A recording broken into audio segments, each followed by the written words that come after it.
might have seen influencers touting the benefits of wearing weighted vests during their workouts, or maybe you peeked outside and spotted someone power walking around the neighborhood in one. There's a video of somebody doing that. Sales of weighted vests are big business, bringing in hundreds of millions of dollars annually. A lot of money, a lot of hype. Do they work? Are there benefits? Our chief medical correspondent, Dr. Jon LaPook, joins us now to talk about it. John, I'm about 15 pounds overweight based on my BMI, so I'm wearing a weighted vest at all times as far as I'm concerned. Yes, and it's diffusely distributed. Yes. Right? This is an example of them. We're not endorsing any, but just to give people an idea of what we're talking about. It buckles in the front. They're different shapes. I've done a very deep dive on this one because I didn't know much about it. I spoke to a world's expert in bone health and to a bunch of sports experts, and I read the literature. The bone expert said, you know what? The whole business about it's good for your bone health, not clear. It's hard to do those studies. There were some small studies that maybe show a benefit. But what she did say is that if it helps you to strengthen your muscles to avoid falling, that's a really important thing. Yeah. You know, I tell my patients as an internist, especially as they get older, you are not allowed to fall.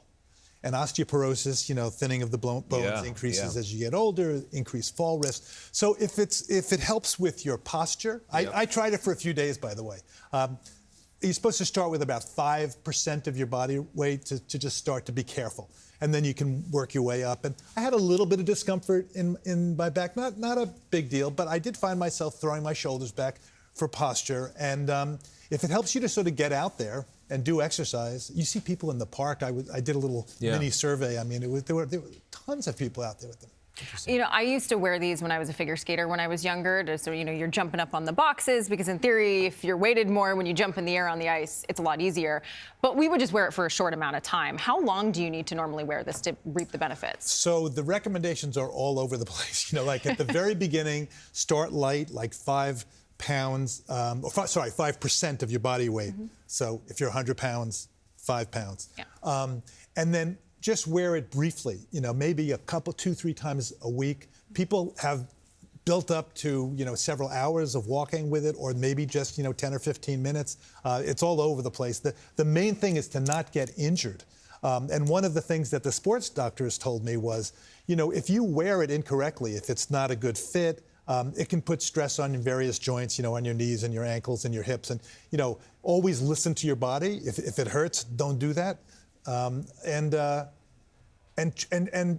don't fall because of it. So, you know, it can throw you off balance a little bit. I imagine it helps with burning calories, which is why people like it, right? Yeah, you know, it's a workload. So people do like it for losing calories. It's hard to distinguish between the fact that you're now out there doing something, which is great. Anything that gets you to exercise, the better. But it is increasing the workload of your heart. So if you do have an underlying health condition, this is something you should check out with your doctor, because it's like a mini stress test, right? You're putting weight, you're going out there. I have to say, just coincidentally yesterday, a patient of mine who I've known for many years came in. I asked him, you know about these things? He goes, yeah, I just started one about 10 days ago. He's done it a few times. I said, how much of your body weight are you doing? He said, like, you know, about 15%. I said, whoa, you know. So you have to watch out of, like, especially this guy thing, you know, if 5%'s better, not that we do that, right? But, well, then maybe 20%. Do not do that. Go slowly, go carefully, listen to your body. And look, if it gets you out there, you see people walking in groups. So, you know, I think it's a good idea to try. It is kind of a fad now. It was very, very popular 30 years ago. It's back now. Just don't get hurt. I carry my lazy children. I carry heavy bags of groceries. I don't know. I feel like I'm constantly carrying stuff. I don't need this. This same guy yesterday told me that he has a trainer. He has a new grandchild, and that trainer is doing specific exercises to help with things he does with this grandkid. I love. I love that. That's great. So much. Like, functional. You're bending down. You're carrying like a football. You're doing this. Okay, I do that with my French bulldog, so that works for me too. Good. Dr. Jon LaPook, thank you so much.